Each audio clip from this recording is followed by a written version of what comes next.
They pulled me off a signal analysis job at 4 in the morning and put me on a military transport with no windows. The travel authorization had most of its text redacted, a project designator I had never encountered in 15 years of classified contract work, and a classification Tier 2 levels above my usual ceiling. Nobody at the Virginia Annex told me where I was going.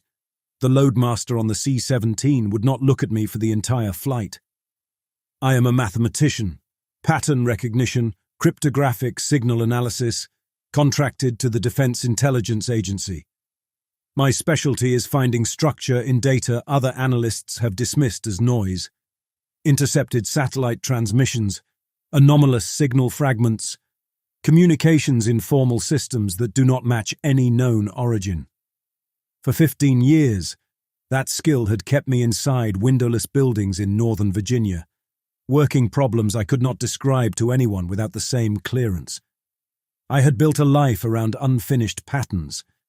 Other people could set an unsolved sequence aside and sleep. I could not. A hidden structure exerted pressure. It sat behind the eyes, tightened the muscles at the base of the skull, demanded completion. Now that skill had earned me a seat on an empty cargo plane heading west before sunrise, and nobody had told me why. We landed on a desert strip in Nevada.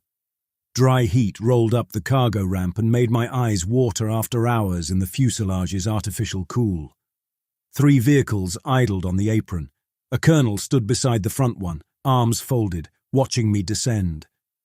Colonel James Barrett, career military intelligence, mid-50s, lean in the way of officers who run before dawn and consider it a character flaw if anyone notices. He shook my hand, confirmed my name, my clearance tier, and my specialization in that order, then opened the rear door of the front vehicle and told me to get in. The briefing would happen on the drive. The drive took 40 minutes across unmarked desert road toward a cluster of temporary structures arranged around a depression in a dry lake bed. Barrett sat beside me and spoke without notes. 3 days earlier, he said, an object had come down in the lake bed, disc-shaped, roughly 18 meters across, largely intact.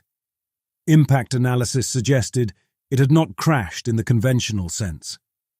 The approach angle and ground displacement were consistent with a controlled descent that failed in its final seconds. 4 occupants were recovered alive. They appeared physiologically human, with significant structural modifications. They were cooperative in the limited sense that they did not resist containment, but they communicated in no recognized language. What they produced constantly, on every available surface and through spoken tonal patterns, were mathematical expressions, complex ones, written in no known formal system.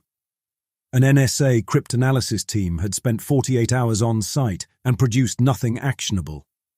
2 previous specialist consultants had been brought in separately. Both requested transfers after less than 2 days. Barrett did not elaborate. I asked how much time I would have. 96 hours, he said. An executive-level authorization had been issued for full site sanitization, thermite charges, chemical accelerant. The craft, the occupants, and all biological material would be incinerated. The order came from above Barrett's rank, and it would be carried out on schedule. I asked what I was supposed to accomplish in 96 hours. Barrett looked at me with an expression I recognized from career intelligence officers. The blankness they use when passing along an order they consider idiotic. Extract whatever you can, he said, then step back. The facility was a collection of prefabricated shelters, converted equipment trailers, and military-grade containment units arranged around the lake bed's lowest point. An armed perimeter enclosed the site. Communication jamming apparatus stood on the surrounding ridgelines. Generator-powered floodlights ringed the crash site, throwing hard white pools across the cracked earth even in full daylight. I could see the edge of the craft from the vehicle, a grey curve rising above the desert floor, smooth and featureless, catching no sunlight. The alloy, whatever it was, seemed to absorb every wavelength that touched it. My workstation was a converted equipment trailer fitted with monitors, encrypted recording hardware, and feed lines running from cameras inside the quarantine wing. Barrett left me with a security escort and a folder containing the NSA team's preliminary analysis, which amounted to 60 pages of documented failure. I sat down, opened the folder, and turned to the quarantine feeds. 4 occupants, seated in reinforced medical chairs inside a sealed observation chamber. The camera angles gave me 3 views: front, side, and overhead. From the front, at low resolution, they looked human. Men in their 30s or early 40s. Composed. Seated with a stillness that suggested either extraordinary discipline or profound indifference to confinement. Then one of them turned to adjust his position, and I saw the arms. 4 per occupant. 2 in standard anatomical placement. 2 more emerging from modified shoulder structures about 4 inches below the originals. The secondary pair moved with complete coordination. The same fluidity, the same fine motor control, the same relaxed rest position when idle. These were functional limbs, fully integrated into the body's movement architecture. All 4 occupants were writing on the observation glass. Their fingertips pressed against the surface and left marks. Symbols, expressions, densely nested mathematical notation that filled the glass and continued over previously marked sections. Where a fingertip touched, the glass fogged in a tight radius and the symbol held. Thermally impressed. The occupants were writing with body heat, and the writing stayed. I pulled up the NSA team's preliminary notation catalogue. They had identified more than 300 unique symbols and about 40 recurring structural patterns. Their conclusion? The output did not correspond to any known mathematical formalism, catalogued cipher system, or natural language's written form. The team recommended further analysis by a specialist with background in metamathematics or formal language theory. I studied the symbols on the glass for a long time. The NSA team was wrong about the lack of structure. I could see it within the first 20 minutes. Recursive self-reference, expressions that contained encoded references to their own components. Something like Gödel numbering, where each element carried information about its position in the larger sequence, but with additional dimensions. The expressions were not linear. They built on each other vertically and horizontally at the same time, layering meaning in a way I had never encountered in any formal system, natural or invented. The math was going somewhere. I could see the trajectory even if I could not read the destination. Recognition came first. Something ordered was waiting inside the noise, and my mind had already begun reaching for it. I picked up the intercom handset and called Barrett's operations line. "I need direct quarantine observation access," I said. "Full genetic workups, if you have them, and any identification data your team has developed on the occupants." Barrett approved everything without argument. Then he reminded me that the clock was running. The genetic workups arrived at my station before dawn. A 70-page report from the facility's biological containment team, classified at a tier that required Barrett's personal authorization for me to read. The base conclusion was straightforward. The details were deeply alien. The occupant's DNA was human, fully, unambiguously human. The fundamental template carried all the expected markers of Homo sapiens with Northern European ancestry. The biologists found a human genome overlaid with additions they could neither classify nor explain. Extra chromosome pairs carried no analogue in any terrestrial species. Novel protein coding sequences resisted mapping to known biological functions. Radical modifications had been made to the genes governing connective tissue development, skeletal growth, and limb formation, modifications that explained, in clinical terms, how 4 arms could emerge from a body originally designed for 2. These people, and they were people genetically, had been rebuilt from the inside. I was still working through the report when a knock came at the trailer door. The man who stepped in was young, late 20s, carrying the specific combination of exhaustion and nervous energy that comes from being junior staff on a project nobody can explain. His name was Gregson. He was a DIA analyst assigned to biometric identification, and he had been running the occupants' facial data against every database the intelligence community maintained. "Federal records came back empty," he said. "Nothing current. Passport files, military service records, criminal databases. So I expanded the search to historical archives, newspaper morgue digitizations, entertainment industry catalogues, the Bureau's missing persons files from the 50s and 60s. He set a tablet on my desk and opened a series of side-by-side comparisons. On the left, high-resolution stills from the quarantine cameras, each occupant's face captured from the front at close range. On the right, promotional photographs and album covers for a jazz group called the Pace Quartet, based out of Kansas City. Raymond Pace, piano, Henry Lott, trumpet, Douglas Engel, upright bass, Samuel Kemp, drums. They had disappeared in October of 1957 during a regional tour through New Mexico and West Texas. Their bus was found abandoned on a desert highway outside Roswell.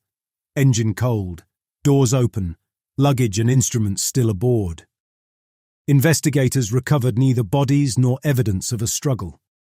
The Bureau investigated for 8 months, turned up nothing, and let the case go cold. A small jazz group vanishing in the rural Southwest did not generate the kind of pressure that kept investigations open. I studied the side-by-side comparisons.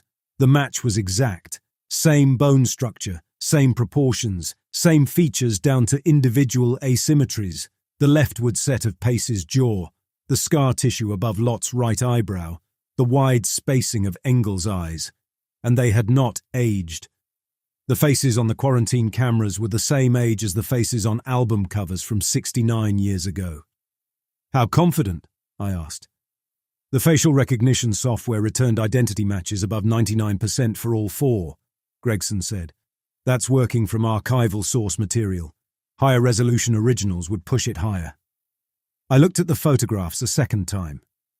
Raymond Pace stared from a 1956 album cover. The Pace Quartet at the Blue Room, wearing a dark suit with narrow lapels, his hair cut close, his expression carrying the quiet authority of a bandleader who controlled his stage and expected his audience to follow. The same face stared from the quarantine camera, unchanged across 69 years. I went to the quarantine wing. The observation chamber was a sealed room with reinforced glass on 3 sides. I entered through an airlock that cycled for 30 seconds before the inner door released, then stepped into a space roughly 20 feet by 30, temperature-controlled, lit by overhead panels that cast an even wash across everything inside. The 4 of them sat in medical restraint chairs arranged in a loose semicircle. Each had 4 arms folded in symmetrical positions, secondary pair crossed over the primary pair, hands resting on forearms, every angle precise and mirrored across the body. Their composure was so total it looked structural, as if patience had been built into the new architecture of their bodies, rather than chosen. They sat the way foundations hold weight. Raymond Pace watched me enter. Henry Lott's gaze moved briefly to Pace before settling on me. Douglas Engel tracked me from the moment the inner door opened, eyes steady and measuring, the way a bassist listens beneath the melody for the true movement of a tune. Samuel Kemp, the youngest in the photographs and the youngest here, tapped one finger once against his own wrist. 1 beat. Then stillness. "My name is Dr. Frank Morrow," I said. "I'm a mathematician. Can you understand me?" Silence. Pace's eyes followed me as I moved to the center of the observation space. Engel's 4 hands unfolded from their resting position and began moving. His fingertips pressed against the armrest of his chair, leaving thermal impressions in the metal's surface coating. Mathematical symbols formed in real time. Densely packed expressions, the same recursive architecture I had been studying on the monitors. Lott joined in. Then Kemp. All 3 wrote simultaneously, producing different expressions on different surfaces, while Pace watched me and made no move at all. He waited like a band leader counting in a room nobody else could hear. I stood there for 12 minutes and recorded everything I could photograph. By the time I returned to my workstation through the airlock, the skin inside my wrists felt warm. I blamed the airlock's chemical rinse, the temperature differential, exhaustion. Anything but the obvious fact that I had felt the warmth while they were writing. I pulled up the equations I had catalogued from the previous day's camera footage and compared them to what the occupants had just produced. The new expressions were structurally more advanced, higher-order operations, deeper nesting, more complex recursive architecture. The mathematics I had spent the previous evening studying looked elementary by comparison. The occupants had shifted registers when a mathematician walked in. They had adapted their output to their audience. The implications ran in several directions, and none of them were comfortable. If the equations changed based on who was observing, the occupants understood who they were communicating with. They recognized what I was. They were tailoring the message. An intercom click. Barrett's voice. "Morrow. The genetic identification report reached the general's desk an hour ago. He's moved the timeline up 12 hours. You're at 84. The line cut before I could respond. 84 hours. The government did not want living proof that the occupants were human. 4 American citizens taken in 1957 and returned in a form that no press conference could survive. The incentive structure was obvious, and it had nothing to do with science. I started from a hypothesis I could test. If the occupants were the original Pace Quartet, and the genetic evidence, facial matches, and frozen aging all pointed that way, then their mathematical language might carry structural traces of the cognitive architecture they had built as musicians. Mathematics and music share deep formal bones. Rhythm is ratio. Harmony is frequency relationship. A jazz musician's ear is trained to recognize recursive patterns, call and response structures, thematic variation, and temporal subdivision at speeds that would challenge most formal analysts. If whatever had rebuilt the Pace Quartet preserved their foundational cognitive wiring while replacing their communicative output, the math might be organized along musical principles. I needed their music. Gregson found what I was looking for within 3 hours. A digitized copy of the Pace Quartet's final recording session, held at a small studio in Albuquerque on October 11th, 1957, 3 days before they vanished. The session tape contained 4 completed tracks and 1 unfinished piece that cut off mid-phrase when the studio time ran out. The band had planned to return the following week to complete it. They never came back. Before entering the chamber, I listened to the unfinished piece twice through headphones at my station. The first 4 tracks were excellent. Tight ensemble work, disciplined improvisation, the sound of men who knew the exact distance between freedom and collapse. The 5th was different. It kept reaching beyond its own instrumentation. Pace's piano lines spread in ways that seemed to demand impossible hand positions, more than difficult ones. Lott's trumpet circled an interval and refused to resolve. Engel and Kemp held the structure together beneath it, but even they seemed to be waiting for another layer to arrive. The piece stopped at 63 seconds. It opened a space and left it empty. I carried a portable speaker and a hardwired audio feed into the quarantine observation chamber. Barrett's security escort searched the equipment twice before clearing me through the airlock. The 4 occupants sat in their chairs in the same posture I had left them. Forearms folded, faces composed, equations drying on every reachable surface. I set the speaker on the floor near the center of the room, connected the feed, and played the first track.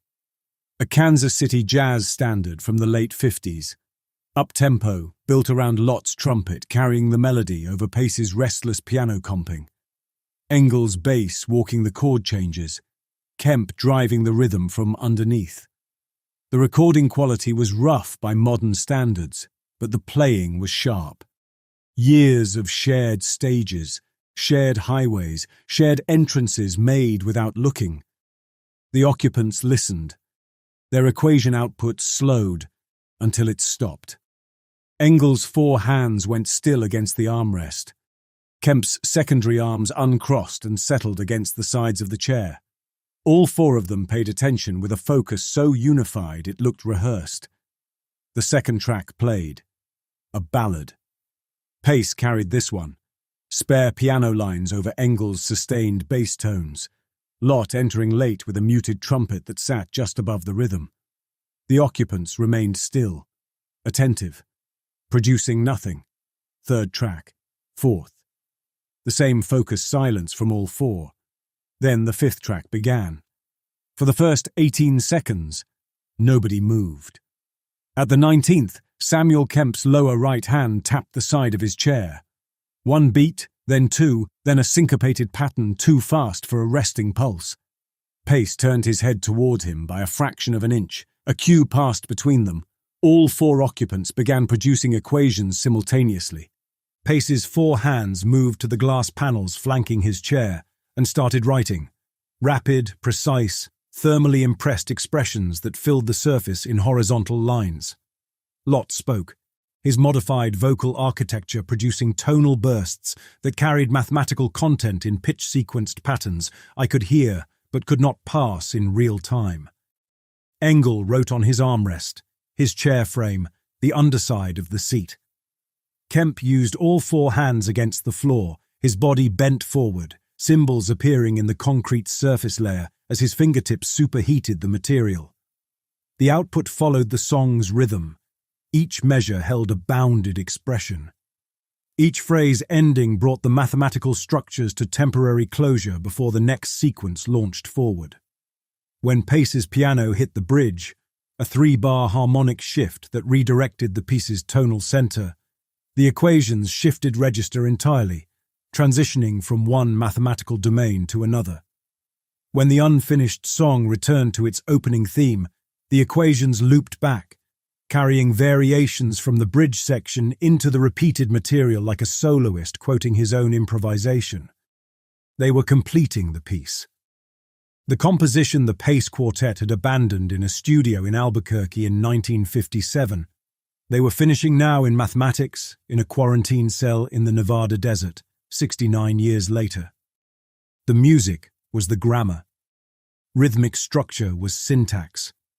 Harmonic framework told the equations how to nest, relate, and build upon each other. The song was the key to the math, and the math was the ending of the song. The recording ran out. The occupants continued for another 40 seconds, working through the final measures of a composition they had carried inside whatever they had become, across whatever distance they had traveled, and all the way back. Then they stopped. Simultaneous silence. All four settled into their chairs with the synchronized ease of musicians who have played together long enough to know when the last note belongs to the room. I stood in the quarantine chamber, holding a portable recorder with the most important mathematical document in human history stored on its drive. My hands were shaking. Not much. Enough. I worked through the night. Coffee from the facility's supply trailer, cold and bitter. My workstation monitors filled with freeze frames from the quarantine cameras, equation catalogues arranged alongside the digitized spectrogram of the Pace Quartet's final session. The framework assembled itself once I had the key. Time signatures functioned as structural delimiters. 3-4 bounded one class of expression, 4-4 another, 5-4 a third.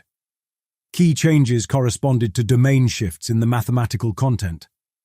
Rhythmic subdivisions determined the granularity of nested operations.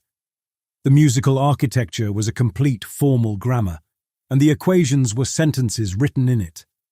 I could see the shape of meaning even if I could not yet read the content. The message was there, structured, intentional, aimed at someone capable of recognizing the musical key. The pressure behind my eyes intensified as the grammar opened. Once or twice I looked away from the monitors and found that the afterimage of the equations remained too long, arranging itself against the inside of my eyelids in measures.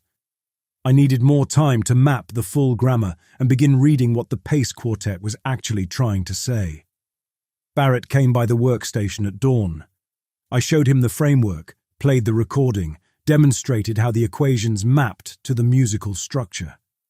He watched with the careful attention of an intelligence officer evaluating something beyond his expertise, but within his authority to destroy. "You're saying the math is real," he said. "The math has always been real. I'm telling you, it's organized. It's a message, and the Pace Quartet's music is the encoding scheme. Give me more time with the recordings and the ongoing output, and I can start reading what they're actually saying." Barrett rubbed the bridge of his nose with 2 fingers. "A linguistics team is arriving in about 6 hours, he said.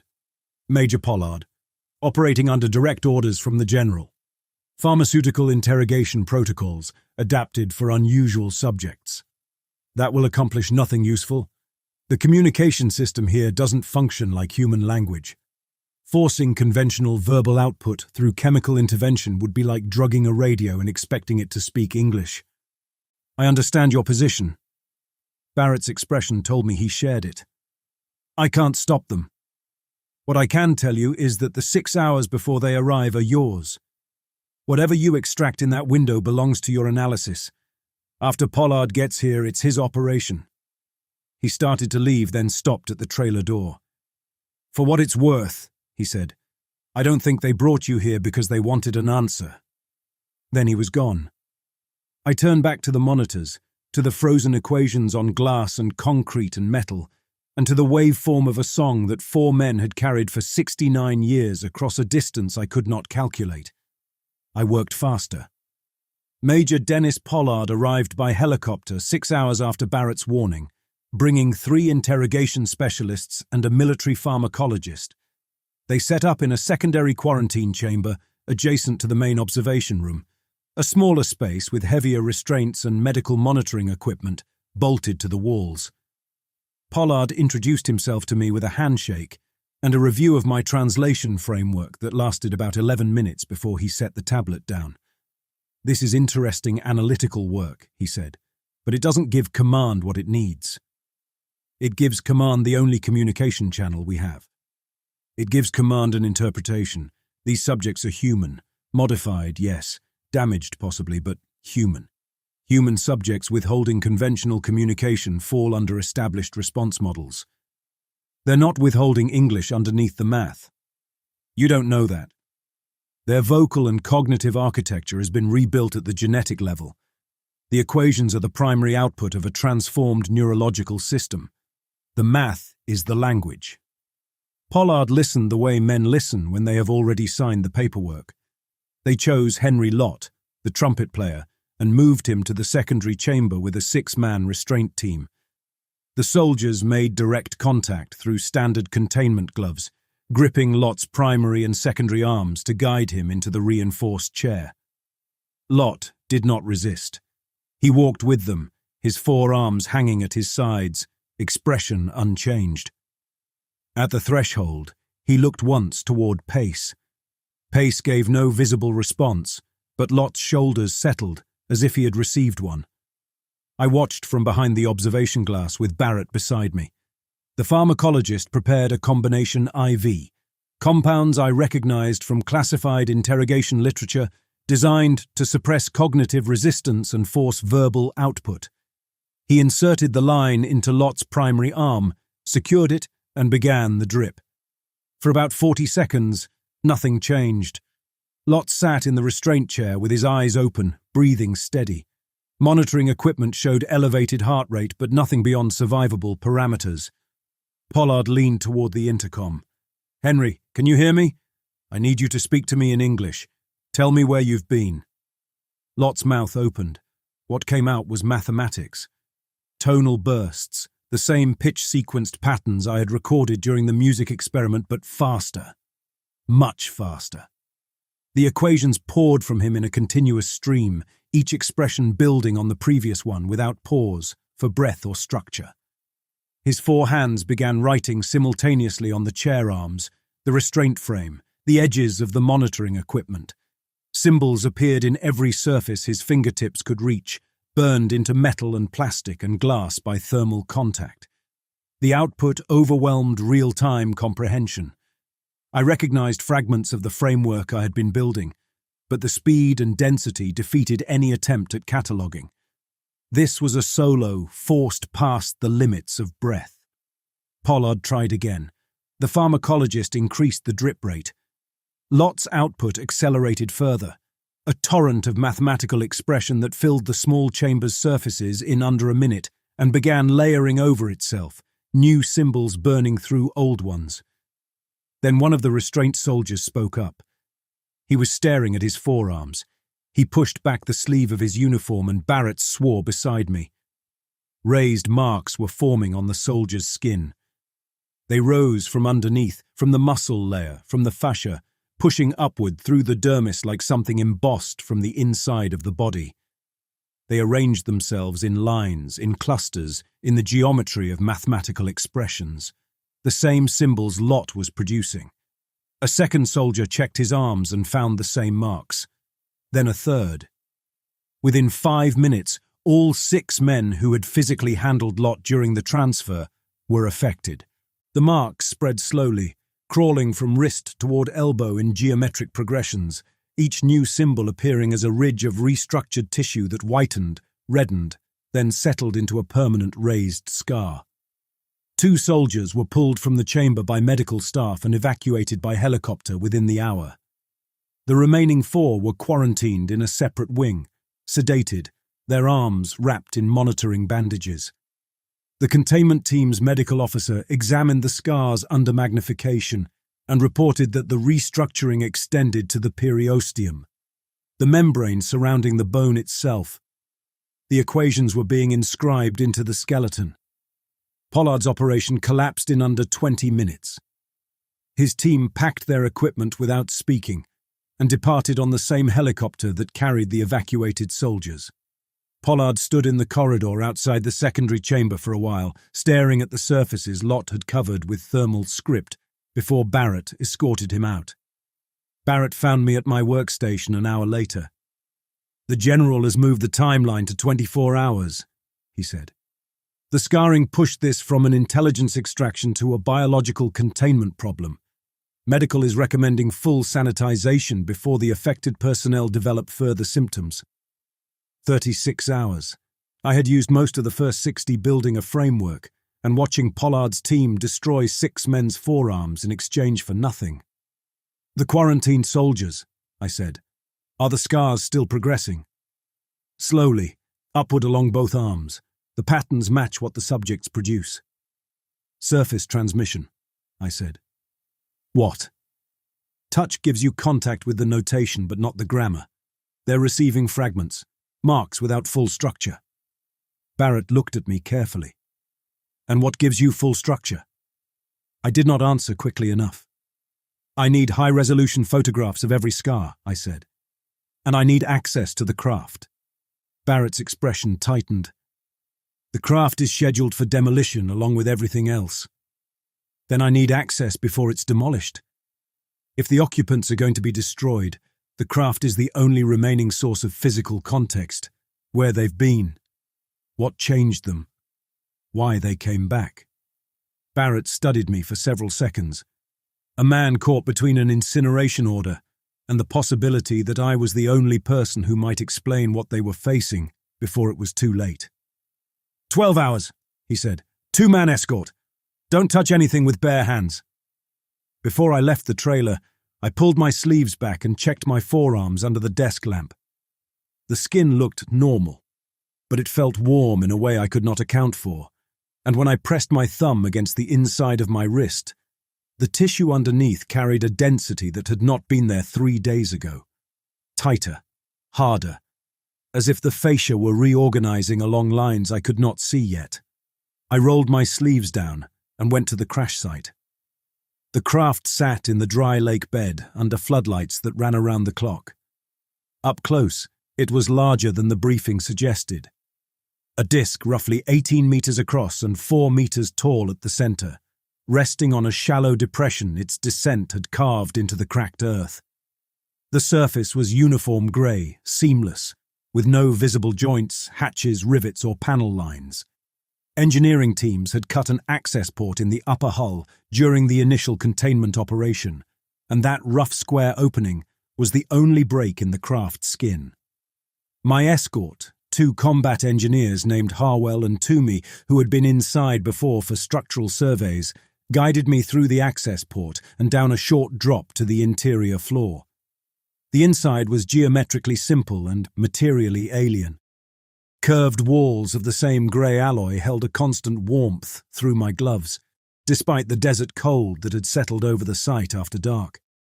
The craft offered nothing that resembled a control interface, instrument panel, propulsion system, wiring channel, or mounting point for removed equipment. The interior looked grown rather than assembled, a single continuous structure, like the inside of a seed pod scaled up to hold passengers.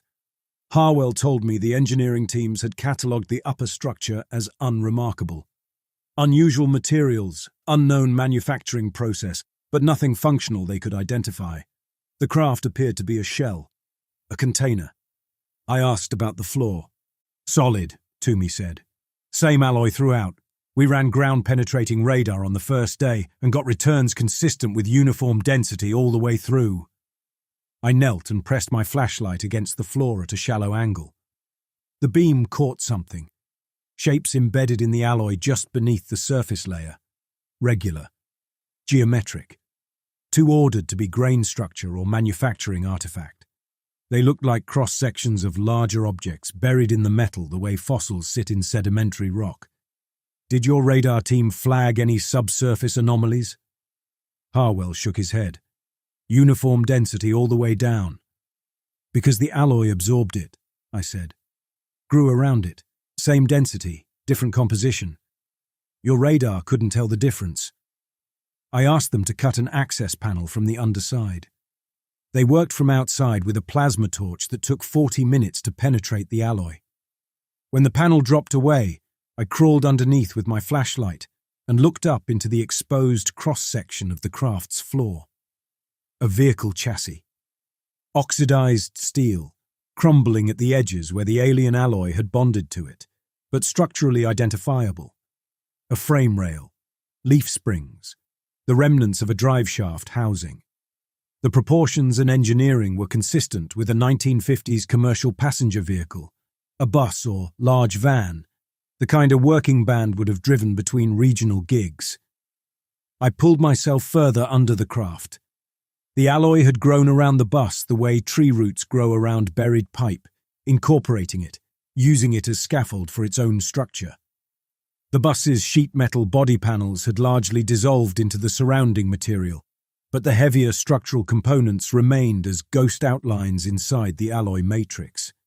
The interior was partially accessible through gaps where the bonding had not fully sealed. I squeezed my arm through one of these openings and aimed the flashlight inside. Seats. A row of passenger seats in advanced decay, their upholstery rotted to bare springs and frame, arranged in the standard configuration of a touring vehicle. On each seat, placed with care that had survived 69 years of integration into an alien hull, lay clothing. Dark suits in the narrow lapel style of the late 50s. White dress shirts, collapsed flat. Neckties.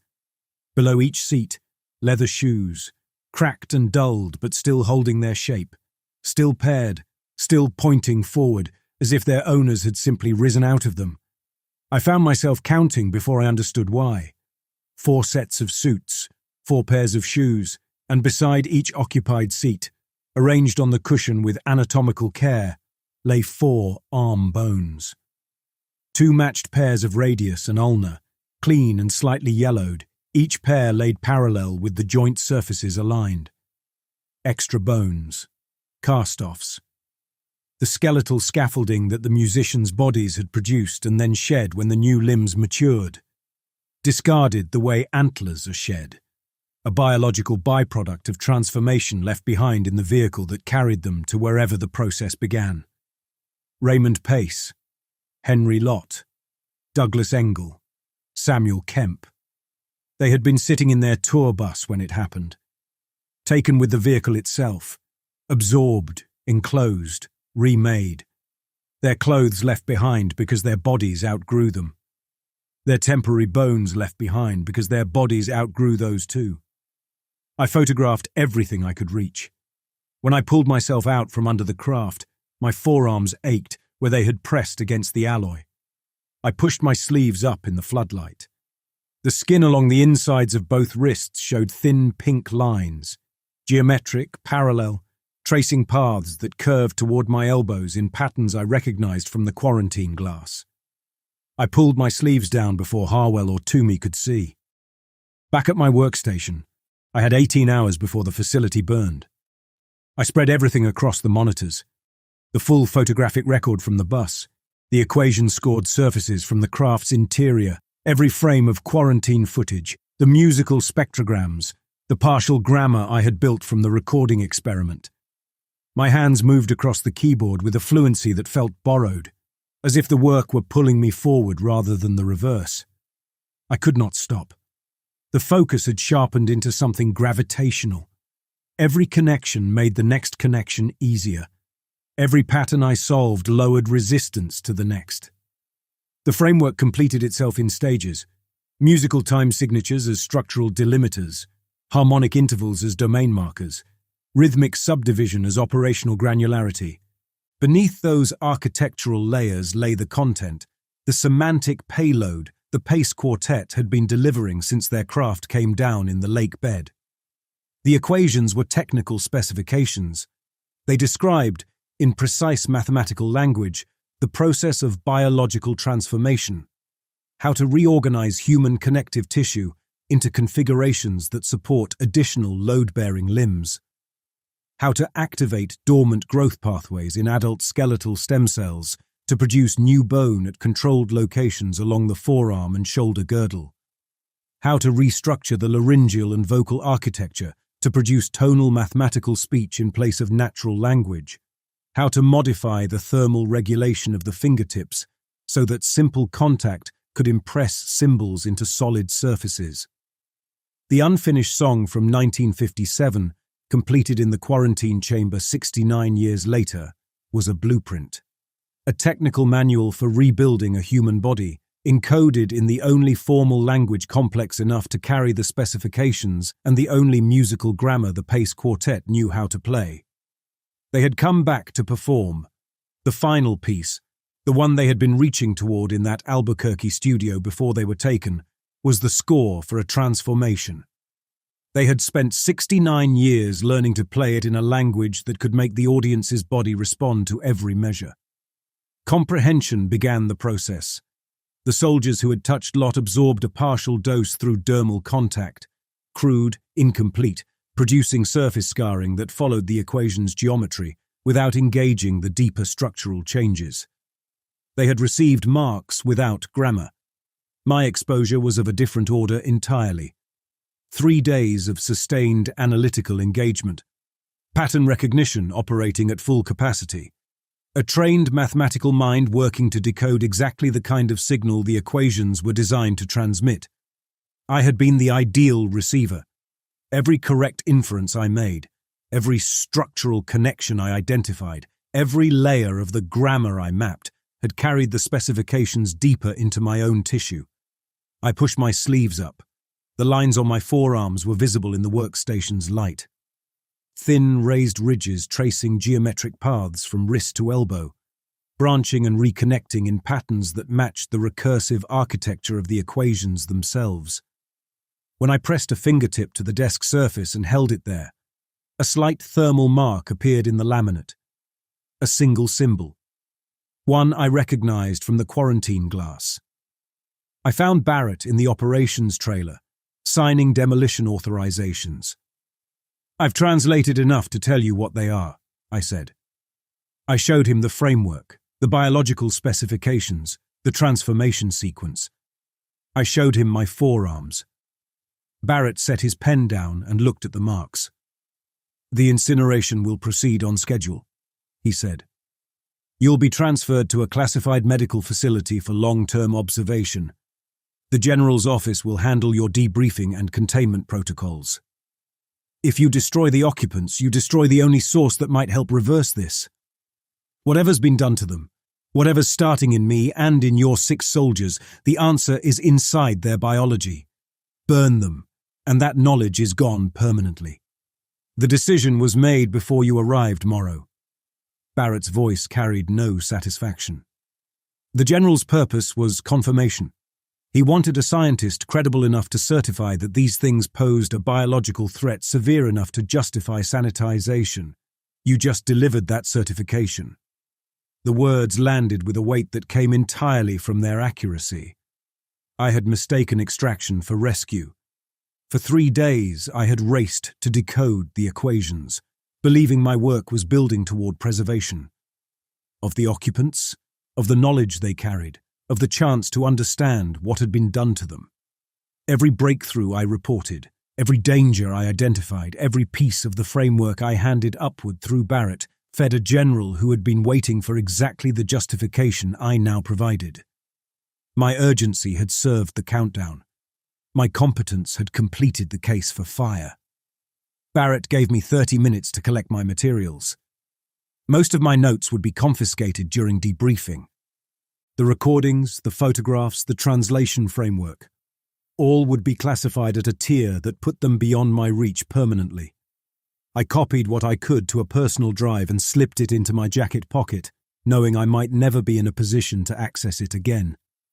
The evacuation helicopter arrived while the demolition team was still wiring thermite charges to the quarantine wing's structural supports. I walked across the cracked lakebed toward the landing zone and passed within 30 meters of the craft. Under the floodlights, the grey disk sat in its shallow depression, like something geological, something that had always belonged to the landscape. Through the cut access port I could see the interior, the curved walls, the smooth floor that held a dead man's bus in its body the way amber holds an insect. The quarantine wing stood behind me. I kept walking. Raymond Pace and Henry Lott and Douglas Engel and Samuel Kemp were inside, sitting in their chairs with forearms folded, equations still forming on every surface their fingers could reach. In a few hours they would burn.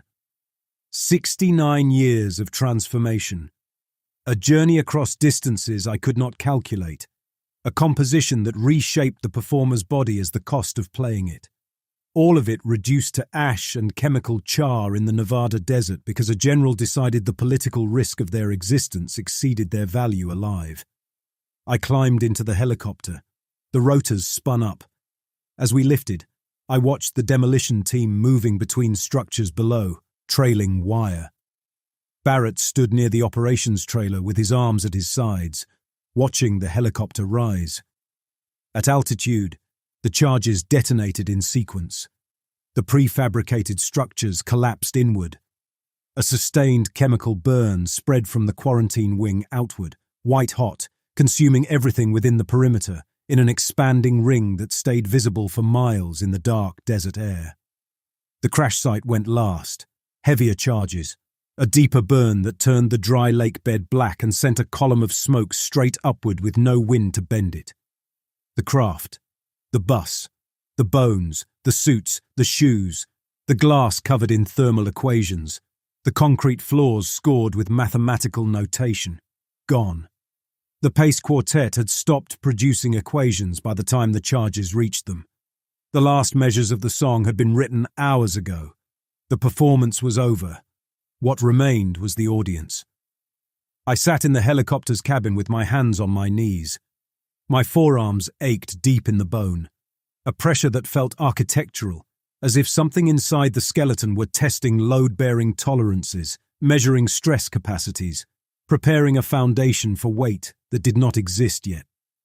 I caught myself tapping my fingers on the seat's armrest. All 10 fingers moving in a rhythmic pattern I recognized. The Pace Quartet's 5th track, the unfinished composition from October of 1957. I knew every measure now. The complete version carried through the translation framework and burned into my memory by 3 days of total analytical immersion.